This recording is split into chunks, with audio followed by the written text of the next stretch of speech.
ওকে, class 12 তোমাদের জন্য একটা ক্লাস নিয়ে এসেছি। দেখো, 3 কোশ্চেন্স থেকে, খুবই ইম্পর্টেন্ট টেক্সট, 3 কোশ্চেন্স থেকে জয়নিংয়ের উপরে ক্লাস নিয়ে এসেছি। ঠিক আছে, সিঙ্গেল সেন্টেন্সে জয়নিং। সিঙ্গেল সেন্টেন্স কী জিনিস, এটা কিন্তু অনেকে সিম্পল সেন্টেন্সের সাথে কনফিউজড হয়ে যায় এই ব্যাপারটাতে। তো এই নিয়ে আমি আগেও ক্লাস নিয়েছি, তোমরা প্লেলিস্টে পেয়ে যাবে, দেখবে। এই ক্লাসটাও ভালো করে দেখো, অনেকটাই ক্লিয়ার হয়ে যাবে। ঠিক আছে, যাদের কিছুটা ক্লিয়ার আছে ক্লজ বা sentence, complex sentence, simple compound, তাদের তো কোনো অসুবিধার কথাই নয়। সবাইকে আমি বলবো তোমরা আগে ক্লাসটা অর্থাৎ ভিডিওটা পজ করে তোমরা এগুলো আগে সলভ করো। ঠিক আছে, প্রশ্নগুলো আমি দেখো দেখিয়ে দিচ্ছি, 5খানা এনেছি, এগুলো আগে নিজেরা সলভ করো। ঠিক আছে, প্রত্যেকটাই ইম্পর্টেন্ট, পরীক্ষায় কিন্তু আসার মতো, টেস্ট পরীক্ষায় বিশেষ করে। তো এগুলো সামনে তোমাদের টেস্ট, তো সলভ করো নিজেরা, তারপরে আমার ক্লাসটা দেখো। ঠিক আছে, টেকনিক্যাল সমস্ত যত গ্রামাটিক্যাল সূক্ষ্মাতিসূক্ষ্ম দিক আছে সবই আমি আলোচনা করব, মোটামুটি বেসিক্স টাচ করে দ্রুত বলবো। আর যাদের ক্লিয়ার নেই ক্লজ, তারা প্লেলিস্টে যাও, প্লেলিস্টে গিয়ে দেখো, ক্লজের উপরে ডিটেলস ক্লাস নেওয়া আছে। আর ভার্ব অ্যান্ড টেন্স তো ক্লিয়ার থাকতে হবে, নাহলে গ্রামারের সব রাস্তা বন্ধ, এটা আমি বলেই থাকি। ঠিক আছে, তো বেসিক্স ক্লিয়ার থাকতে হবে। তো আমি ধরে নিচ্ছি ক্লাস 12-এ পড়ো, মানে সেই ম্যাচুরিটি আছে বেশিরভাগ জনেরই, কিছুটা হলেও আছে, তা না অবশ্যই কিছুটা থাকলেও, ধারণা থাকলেও আমি এই যে দ্রুত বলবো, এটাতেও তোমরা কিন্তু কনসেপ্ট ক্লিয়ার হয়ে যাবে তোমাদের। ঠিক আছে, তো না থাকলেও তোমরা অবশ্যই যদি বেসিক্স ক্লিয়ার করো, বেসিক্সের সব ক্লাস আমার নেওয়া আছে, প্লেলিস্টে দেখতে পারো গিয়ে, তাতে তোমাদের কোনো অসুবিধা হবে না। একটু টাইম লাগবে, কিছুদিন হার্ডওয়ার্ক করো, কঠোর পরিশ্রম করো তোমরা এইগুলো নিয়ে, গ্রামাটিক্যাল দিকগুলো, ভার্ব অ্যান্ড টেন্স ক্লিয়ার করে, ক্লজ ক্লিয়ার করো, ব্যাস তাহলেই ক্লিয়ার হয়ে যাবে, কোনো অসুবিধা নেই। আর সিঙ্গেল সেন্টেন্সের উপরে পুরনো ক্লাস নিয়েছি, প্লেলিস্টে দেখে নেবে, যত আমার পুরনো ক্লাস দেখবে তত কিন্তু সেখানে আমি ডিটেলসে আলোচনা করেছি। ঠিক আছে, কারণ সব ক্লাসে তো ডিটেলসে, খুব ডিটেলসে বিস্তারিত আলোচনা করতে গেলে অনেক, বুঝতে পারছো, ক্লাসটা বড় হয়ে যায়। তো আমি যতটা সম্ভব সংক্ষেপে বলবো, ঠিক আছে, কিন্তু টাচ করে যাব, দ্রুত বলবো। তো ওকে, আর অন্যান্য ক্লাসের স্টুডেন্টসরাও যদি দেখতে চাও, ওয়েলকাম। ক্লাস 8 থেকেই তোমাদের সিম্পল কমপ্লেক্স কম্পাউন্ড আছে, তো দেখতেই পারো, গ্রামারের কোনো ব্যারিয়ার নেই। ঠিক আছে, যে কেউ দেখতে পারো। ওকে, চলো। সিঙ্গেল সেন্টেন্স দেখো, সিঙ্গেল মানেই কি, ডেফিনেশন সব কিছু। সিঙ্গেল মানে একটা, তো দেখো এখানে দুটো করে বাক্য দিয়েছে, প্রত্যেকটা সেন্টেন্সে দেখো, মানে প্রশ্নগুলোতে দুটো করে সেন্টেন্স দিয়েছে। তো দুটো করে সেন্টেন্স দিয়েছে, তোমাকে একটা সেন্টেন্স সিঙ্গেল সেন্টেন্স বানাতে হবে। এইবারে একটা যে বাক্য বানাবে, সেই বাক্যটা কী বাক্য তোমাকে বলে দেওয়া নেই, বলে দেওয়া নাও থাকতে পারে, সিম্পল নাও বলতে পারে, কমপ্লেক্স নাও উল্লেখ করা থাকতে পারে, কম্পাউন্ড নাও উল্লেখ করা থাকতে পারে। যদি উল্লেখ না থাকে, সিঙ্গেল বললে তুমি যে কোনো একটাতে করতে পারো, আইদার সিম্পল হোক, কমপ্লেক্স হোক, কম্পাউন্ড হোক, যেটা তোমার সুবিধা মনে হয়, লজিক্যাল মনে হয়, তুমি করতেই পারো। আমি তোমাদের সব কটা দিয়েই বলে দেবো, সিম্পলে লিখিয়ে দেবো, বাকিগুলো মুখে বলে দেবো, নাহলে অনেক জায়গা লাগে, বড় ক্লাসটা বড় হয়ে যাবে, টাইম লাগবে অনেক। ঠিক আছে, মুখে বলে দেবো, তোমরা নোট ডাউন করে নেবে, বুঝিয়ে মুখে বলে দেবো। সিম্পলটা সবার পক্ষে সম্ভব হয় না, সিম্পলটা আমি লিখিয়ে দেবো। ঠিক আছে, সিম্পল সেন্টেন্স শুনতে সিম্পল, সব থেকে বলতে পারো চ্যালেঞ্জিং, খুব ভালো। যাই হোক, সিঙ্গেল বললাম একটা সেন্টেন্স, তো সিম্পল আর সিঙ্গেলের মধ্যে ফারাকটা কি, এটা ভালো করে বুঝে নাও। যে কোনো সিম্পল সেন্টেন্সই সিঙ্গেল সেন্টেন্স। ঠিক আছে, কী বললাম, যে কোনো সরল বাক্যই কিন্তু সিঙ্গেল সেন্টেন্সই হয়, কিন্তু যে কোনো সিঙ্গেল সেন্টেন্স সিম্পল সেন্টেন্স হবে এটা নেসেসারি নয়। সিঙ্গেল সেন্টেন্স কমপ্লেক্সও তো হতে পারে বাবা, কমপ্লেক্স সেন্টেন্স দুটো ক্লজ নিয়ে জয়েনই হবে, সেটা তো আলটিমেটলি একটাই, দুটো ক্লজ হোক, 3টে হোক, 4টে হোক, 5টা হোক, আলটিমেটলি তো একটাই বাক্য, সে কম্পাউন্ডও হোক। বোঝা গেল? চলো এবার দ্রুত একটুখানি ক্লজের কনসেপ্ট আমি ক্লিয়ার করে দিই, যাদের ক্লিয়ার নেই তাদের যাতে অসুবিধা না হয়। হোয়াট ইজ ক্লজ, আর যারা জানো আমার ক্লাসটা দেখো, ইন্টারেস্টিং লাগবে, অনেক কিছুই মনে হবে ভালো কিছু জানলাম বা ভালো লাগবে। ঠিক আছে, না জানা থাকলে জেনে যাবে অনেক কিছুই। সূক্ষ্মাতিসূক্ষ্ম দিকগুলো দেখো, clause more than one word, একের অধিক শব্দ যেখানে একটা ফাইনাল ভার্ব থাকবে, সেটাই হচ্ছে মানে সাবজেক্ট ফাইনাল ভার্ব কম্বিনেশন, সেটাই হচ্ছে ক্লজ।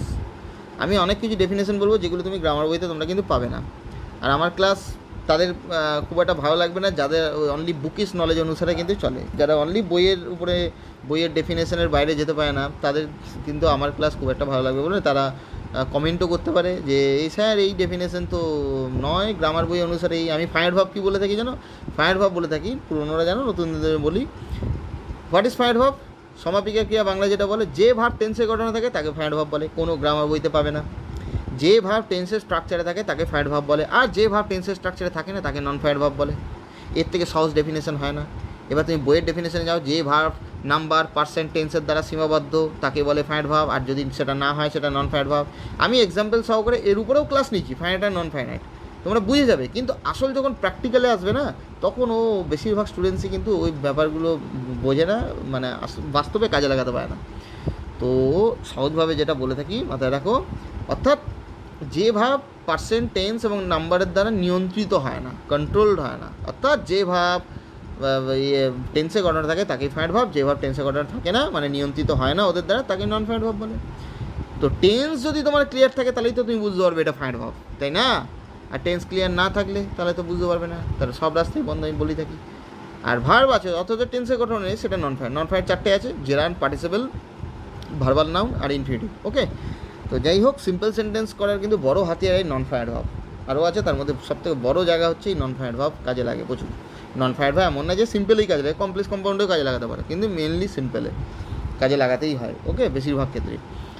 তো এই হচ্ছে ক্লজ। ক্লজে একটাই ফাইনাইট ভাব থাকে, ঠিক আছে? কী বললাম, একটা ক্লজে একটাই ফাইনাইট ভাব। ক্লজ হচ্ছে ছোটো বাক্য, উপবাক্য, মানে বাক্যের মধ্যে বাক্য। বাক্যের মধ্যে বাক্য মানে বাক্যের একটা অংশ যেটার মধ্যে ফাইনাইট ভাব থাকে। আর ফাইনাইট ভাব মানেই তো বাক্যের মতো কাজ করে, তাই না? ওই জন্য ওটাকে ছোটো বাক্য বলে। মানে একটা বড় বাক্য, মানে কমপ্লেক্স আর কম্পাউন্ড মানে কি, দুটো ফাইনাইট ভাব থাকবে, মানে বাক্যটা একটু বড় হচ্ছে তুলনামূলকভাবে সিম্পলের তুলনায়, তাই না? তো ওই জন্য বাক্যের মধ্যে বাক্য মানে ওই একটা ক্লজকে ওইটাই বাক্যের মধ্যে বাক্য অর্থাৎ ছোটো বাক্য বলা যায়, ঠিক আছে? অর্থাৎ ভার্ব মানেই তো দেখো বাক্যের মতো কাজ করে, তাই না? কিন্তু ক্লজ, কিন্তু ডিফারেন্সটা কোথায় সেন্টেন্সের সাথে? ক্লজ একটাই ফাইনাইট ভাব থাকে, আর বাক্যে একাধিক ফাইনাইট ভাব থাকতে পারে, নাও থাকতে পারে, একটা তো কমপক্ষে থাকবেই। একটা ফাইনাইট ভাব মানে সেটা একটা ক্লজ, আর সেটা কী ক্লজ? ইন্ডিপেন্ডেন্ট ক্লজ হতেই হবে। মানে বাক্যে ইন্ডিপেন্ডেন্ট ক্লজ হতেই হবে। ইন্ডিপেন্ডেন্ট ক্লজ ছাড়া কোনো বাক্য হয় না। আর ক্লজ দু প্রকার আছে, ইন্ডিপেন্ডেন্ট, ডিপেন্ডেন্ট। ডিপেন্ডেন্ট ক্লজ একা বসে কোনো বাক্য তৈরি করতে পারে না। ইন্ডিপেন্ডেন্ট ক্লজ বা প্রিন্সিপাল বা মেন ক্লজ একা বসে বাক্য তৈরি করে, বোঝা গেল?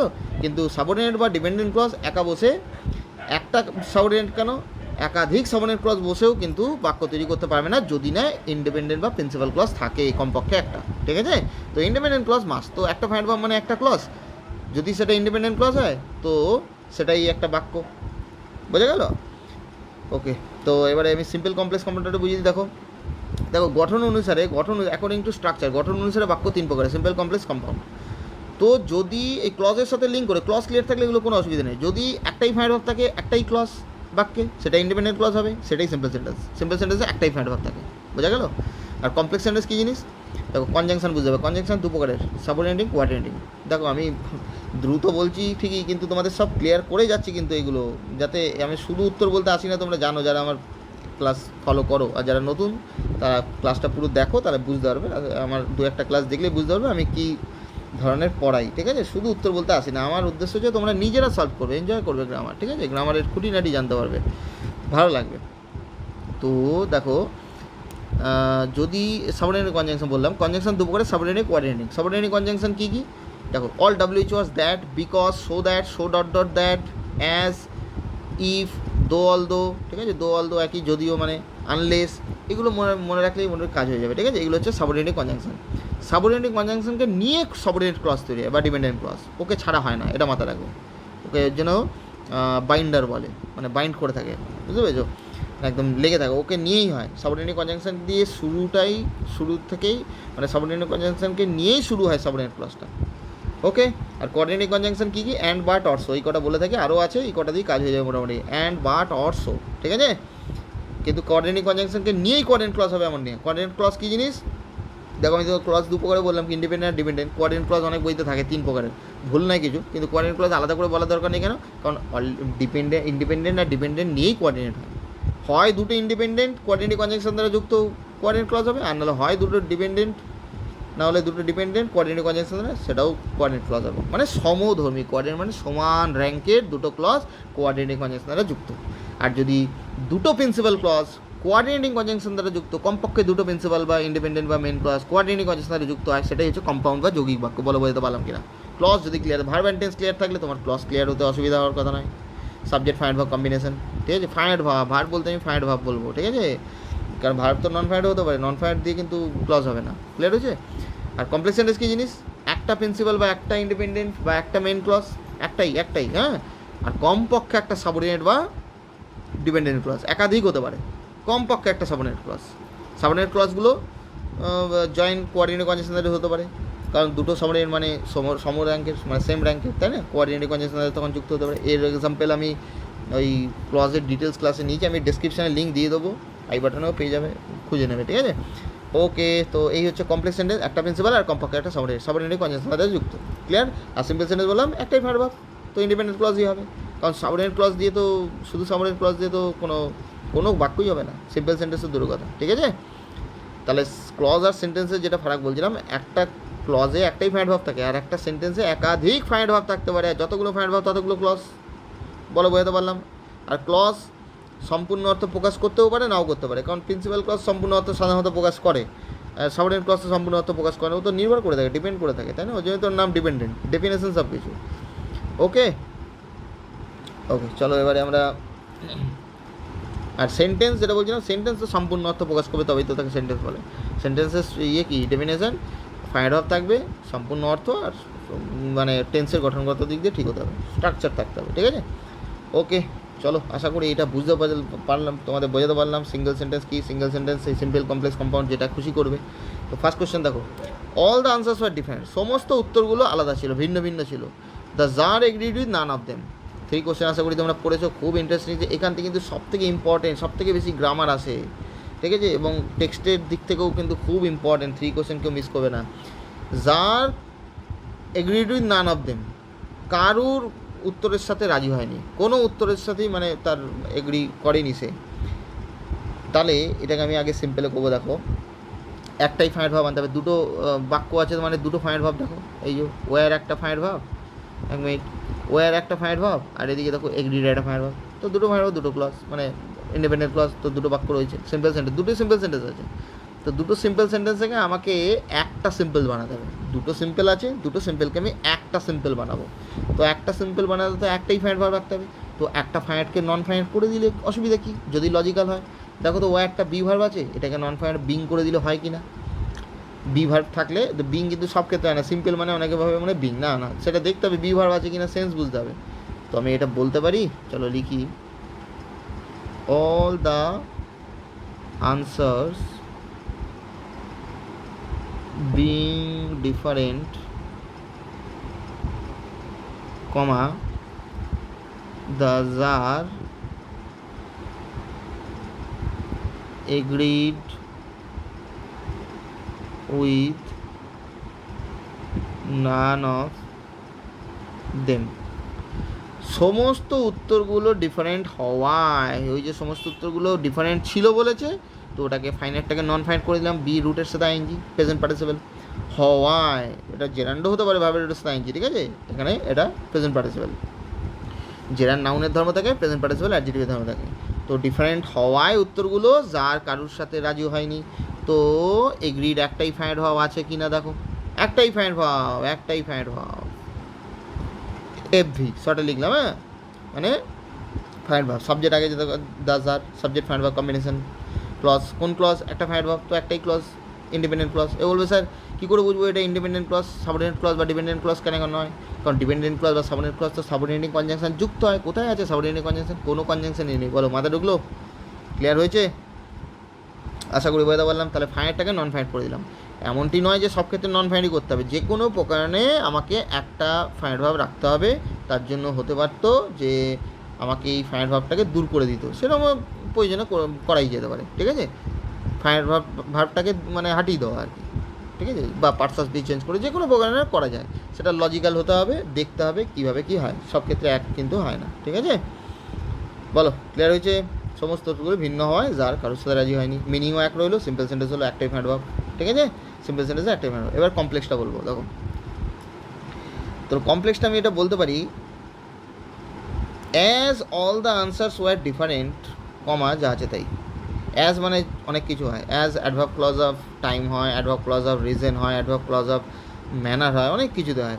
তো এখানে কারণ সূচক হচ্ছে, যেহেতু সমস্ত উত্তরগুলো ভিন্ন ছিল, কমা যার কারোর কোনো উত্তরের সাথে রাজি হয়নি, একটাই দেখো এখানে অ্যাজ সাবঅর্ডিনেট কনজাংশন যুক্ত সাবঅর্ডিনেট ক্লজ, সাবঅর্ডিনেট কনজাংশন থেকে সাবঅর্ডিনেট ক্লজটা শেষ হচ্ছে কোথায়, ডিফারেন্টে কি শেষ হচ্ছে ক্লজটা, কারণ তারপরে আবার একটা সাবজেক্ট ফাইন্ড ভাব কম্বিনেশন শুরু হয়ে যাচ্ছে, দ্য যার এগ্রিড, তাই না?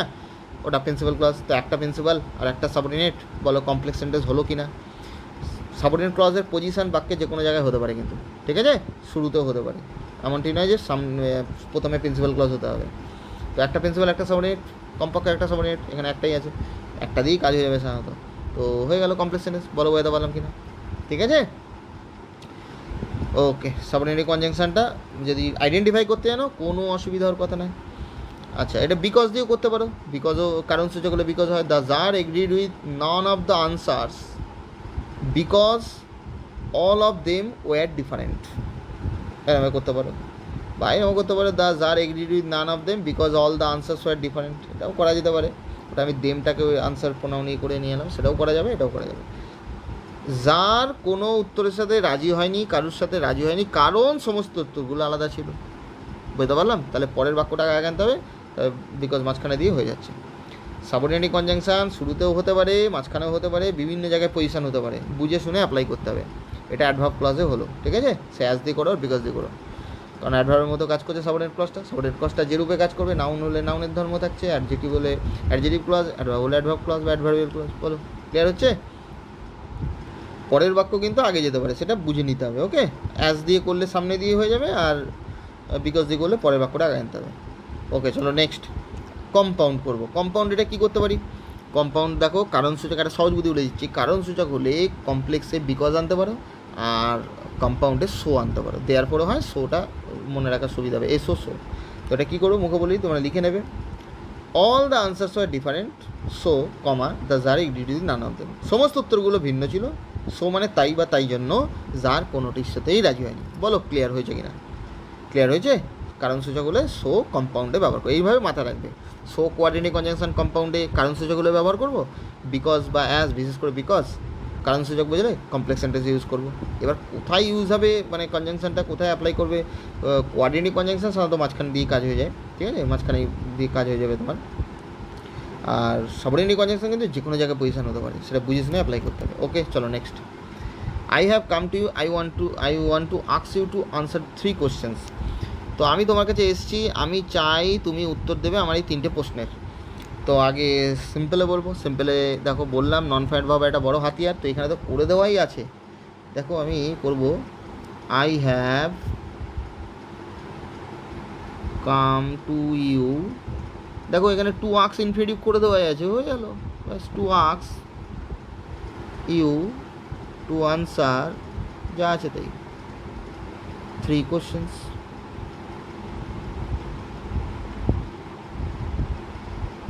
ব্যাস finish.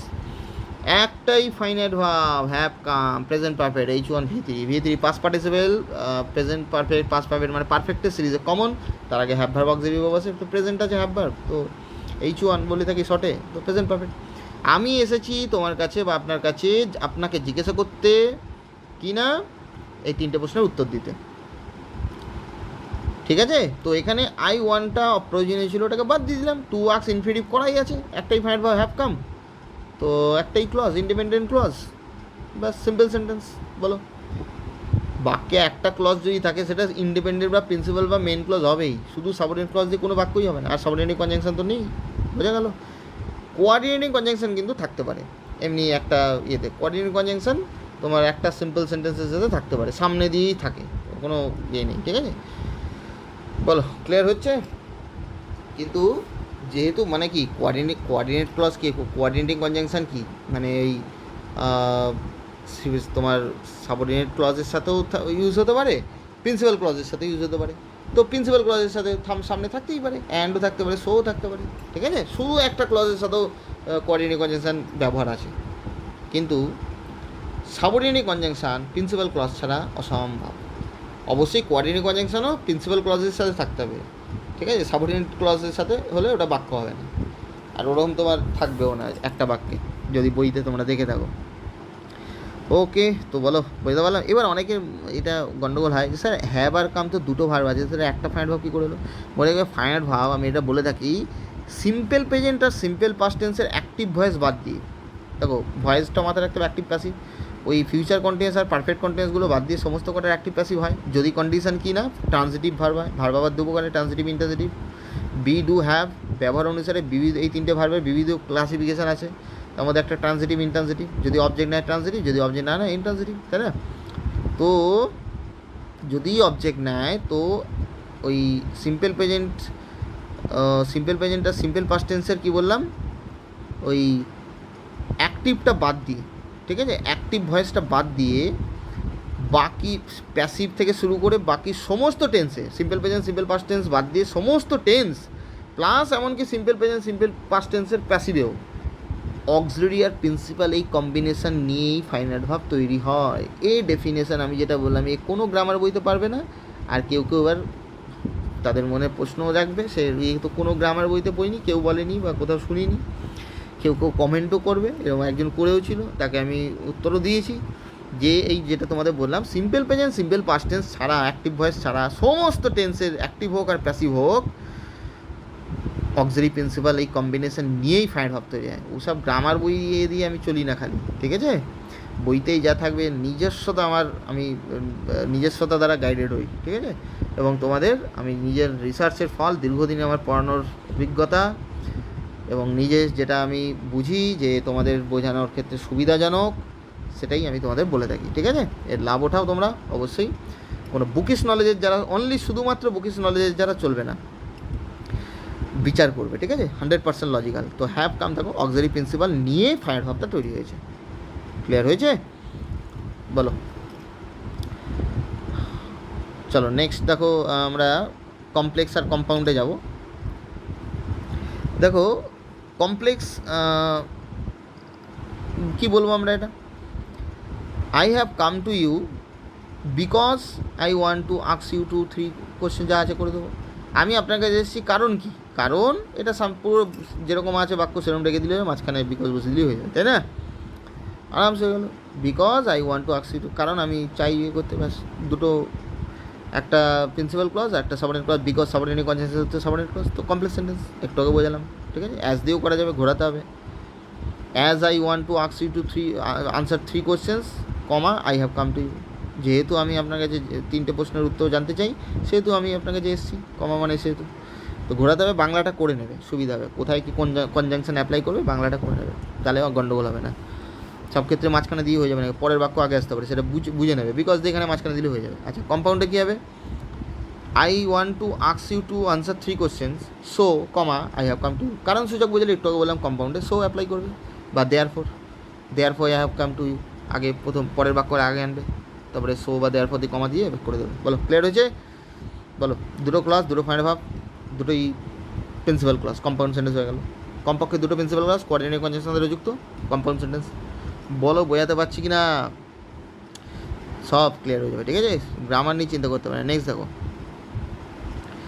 The hermit listened to the tsar, hermit জারের কথা শুনেছিল, সে উত্তর দেয়নি কিছু, হি answer nothing.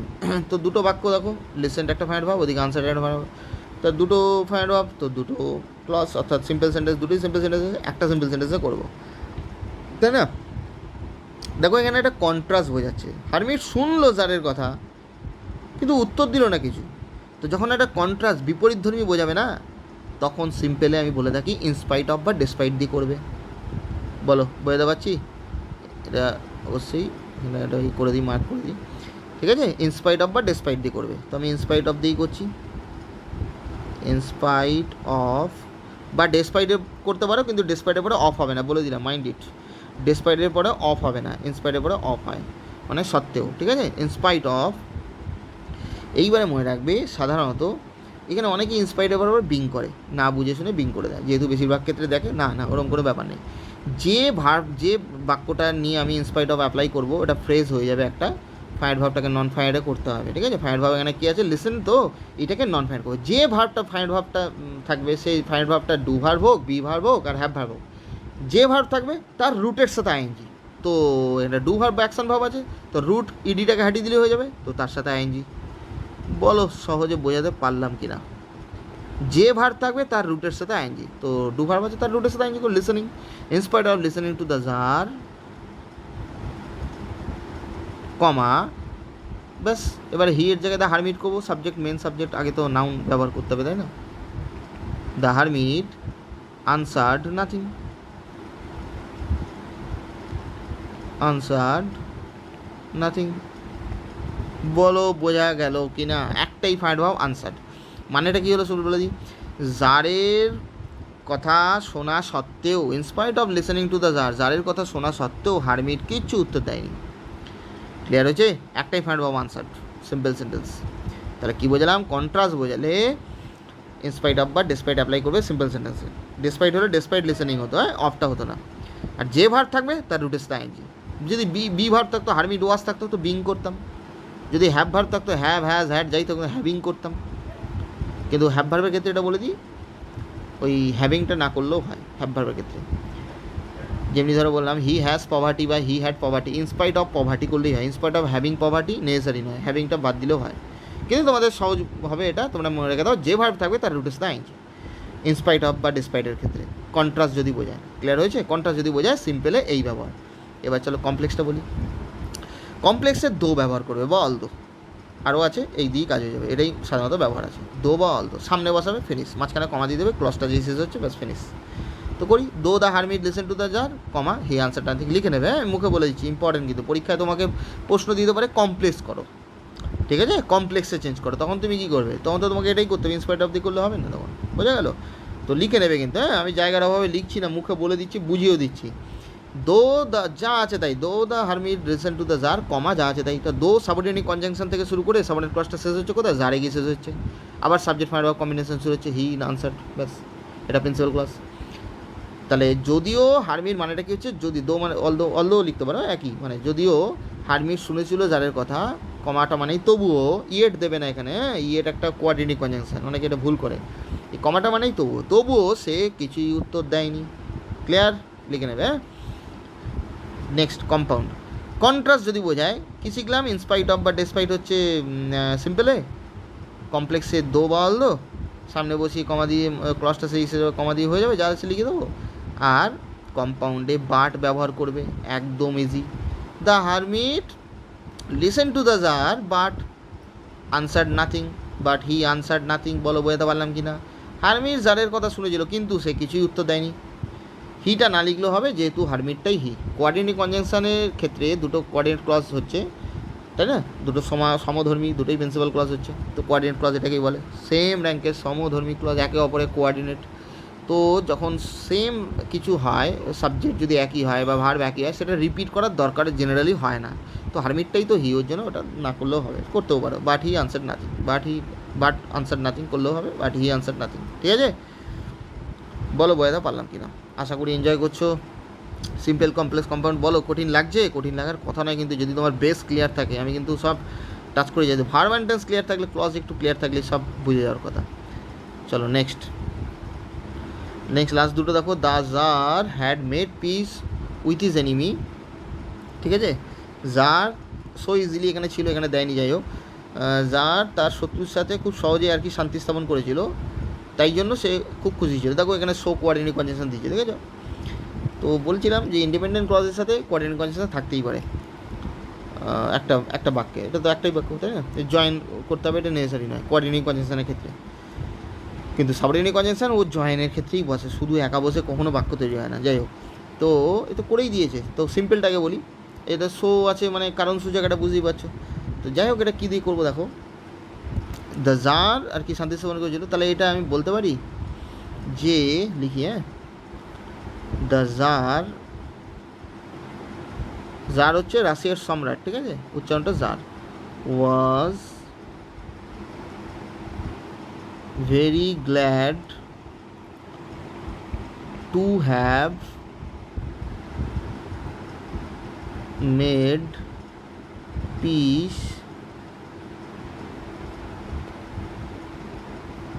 With his enemy, finish. So easily থাকলে ওটা বুঝিয়ে দেবে। এটা একটু অনেকের পক্ষে কঠিন লাগবে, আমি বুঝিয়ে দিচ্ছি। দেখো, tsar was very glad to have made peace with his enemy. এখানে একটাই ফাইনাল ভার্ব, এই যে ওয়াজ, একটাই ফাইনাল ভার্ব, V2 ভার্বের সেকেন্ড ফর্ম আছে, হ্যাঁ, সিম্পল পাস্ট টেন্স V2। ওকে, সিম্পল পাস্ট টেন্স। তো জার খুবই খুশি ছিল, শান্তি স্থাপন করেছে আর কি তার এনিমির সাথে, সেই নিয়ে খুব খুশি ছিল। এগুলো স্যার এটা কী করে করলাম? এই যে টু হ্যাভ মেড, এটা পারফেক্ট ইনফিনিটিভ করেছি। তোমরা জানো 2 এর পরে প্লাস VR ভার্বের রুট ফর্মে, এটা তো ইনফিনিটিভ। 2 এর পরে ভার্বের রুট ফর্ম তেযুক্ত মানে হয়, হ্যাঁ অবশ্যই এটা ইনফিনিটিভ। কিন্তু ইনফিনিটিভের বেস ফর্ম হচ্ছে, বেস স্ট্রাকচার হচ্ছে এইটা, টু এর পর ভার্বের রুট ফর্ম, কিন্তু এর ইনফিনিটিভেরও অনেক ব্যবহার আছে, ঠিক আছে। পারফেক্ট ইনফিনিটিভও আছে। তো পারফেক্ট ইনফিনিটিভ কীরকম, এইরকম টু প্লাস হ্যাভ থাকতে হবে প্লাস V3, এটা হচ্ছে পারফেক্ট ইনফিনিটিভের ফর্মুলা। টু হ্যাভ ডান, এরকম হচ্ছে ফর্মুলা। তো দেখো টু হ্যাভ মেড হচ্ছে কিনা এটা, তো এই ফর্মে আমি এটা করেছি, ঠিক আছে। To have made, the jar was very glad to have made peace with his, খুব ভালো ল্যাঙ্গুয়েজ এটা। কিন্তু যাদের এটা কঠিন মনে হবে তাদের জন্য আমি সহজ ইনফিনিটিভে বলে দিই, এটাও করা যাবে। The jar was very glad to make peace with his enemy. To make peace মানে এই যে মেড ছিল, এটা ফাইনাইট ছিল, ওটাকে নন ফাইনাইট করতে আমাকে টু এর পরে ভাবে রুট ফর্ম আনতে হবে, যেন make enemy, to make peace with his enemy, এটাও করা যাবে, ঠিক আছে। বা তোমরা জেরান্ড ইউজ করেও করতে পারো। The jar was very glad for making peace, মুখে বলে দিচ্ছি, লিখে নিতে পারো, অনেকভাবে বলে দিচ্ছি, একটা গ্রামে কতভাবে সলভ করা যেতে পারে দেখো। The jar was very glad for making peace with his enemy, so easily থাকলে বসিয়ে দেবে, ওপরে আছে টেক্সটে, ঠিক আছে। ফর মেকিং, ফর হোয়াট, শান্তি স্থাপন করার জন্য। একটা সহজ বুদ্ধি বলে থাকি, প্রিপোজিশনের পরে ভাবের রুট আইনজি সাধারণত জেরান্ড হয়। প্রিপোজিশনটার অবজেক্ট হিসেবে বসছে, ফর হোয়াট, আর অবজেক্ট সাবজেক্ট মানে তো নাউনের ধর্ম বলে থাকি, আর ভাবের রুট আইনজি যদি নাউনের ধর্ম থাকে তো জেরান্ড, ক্লিয়ার হয়েছে। প্রেজেন্ট পার্টিসিপেল হয় কিন্তু অ্যাডজেক্টিভের ধর্ম সেটা। আর প্রিপোজিশনের পরে ভাবের রুটের সাথে আইনজি, সহজ বুদ্ধি কি জেরান্ড, ঠিক আছে। ফর হোয়াট দেখো অবজেক্ট হিসেবে বসছে। ওকে, চলো এবার আমরা এটাকে কমপ্লেক্সে দেখি, কি বলবো। The jar was very glad because, কি জার খুব খুশি ছিল, কারণ কি কারণ, হি করবো, he had made peace with his enemy, বলো কত সোজা, তাই না। পরের বাক্যটাকে আগে নিয়ে আসতে হবে, শোটা আর আনবো না, কিন্তু শোটাকে হাঁটিয়ে দিতে হবে। The jar was very glad, কারণ এগুলোকে আমি আমার মানে অ্যাকর্ডিংলি করছি না, সিম্পল কমপ্লেক্স শো এর কোনো প্রয়োজন নেই, শোটা কম্পাউন্ডে করবো, ওখানে কম্পাউন্ডের দরকার, ঠিক আছে। The jar was very glad because he had made with his enemy, ঠিক আছে। অ্যাজ দিয়েও করতে পারো, as the jar had made peace with his enemy, comma he was very glad, শোটা করবো না, বারবার বলছি, হ্যাঁ ক্লিয়ার হচ্ছে। সেন্স বুঝে আগে পরে বাক্য আনতে হবে, ক্লজটাকে আনতে হবে, ঠিক আছে। তো কমপ্লেক্স সেন্টেন্স হলো বিকজ দিয়ে, একটা প্রিন্সিপাল একটা সাবঅর্ডিনেট ক্লজ, কমপ্লেক্স সেন্টেন্স। আচ্ছা কম্পাউন্ডের তো দিয়েই দিয়েছে, the jar had made peace with his enemy, so comma দিয়ে দেবে, হি ওয়াজ ভেরি গ্ল্যাড, ফুল স্টপটা হাঁটিয়ে দেবে, সো কমা, দেয়ার ফরে করতে পারো, therefore he was very glad, clear. চলো লাস্ট যেটা আছে দেখো, the jar had taken leave of the wounded man, মানে আহত লোকটি বিয়ার্ডেড ম্যানটির থেকে বিদায় নিল, লিভ মানে এখানে ছুটি আর কি, বিদায় নেওয়া আর কি, বিদায় নিয়েছিল। পাস্ট পারফেক্ট আছে দেখো, হ্যাড টেকেন H2V3, আগেরটাতেও ছিল H2V3 হ্যাড মেড, পাস্ট পারফেক্টে, যাই হোক। He went out into the পচ মানে উঠান টাইপের আর কি, সে উঠানে বাইরে গিয়েছিলো, মানে বিদায় নিয়ে তারপরে উঠানে গিয়েছিলো। তো দেখো এটাকে আমি সিম্পলে করবো পার্টিসিপেল ইউজ করে। পার্টিসিপেল তিন প্রকার আছে, present participle, past participle, perfect participle. Present participle verb roots ING, past participle তো জানো, আর perfect participle formula having V3, ঠিক আছে। বিনও থাকতে পারে, সেটা প্যাসিভে, হ্যাভিং বিন V3, যাই হোক।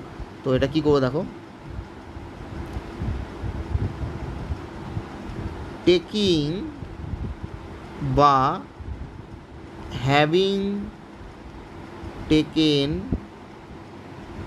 Leave of the wounded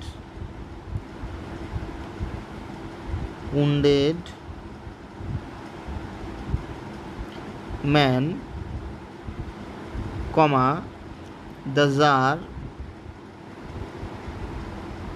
went out into the porch. Finish. Taking leave, এই আমি এটা ব্র্যাকেটে রেখে দিচ্ছি, নাহলে এটার সাথে অনেকে গন্ডগোল করবে।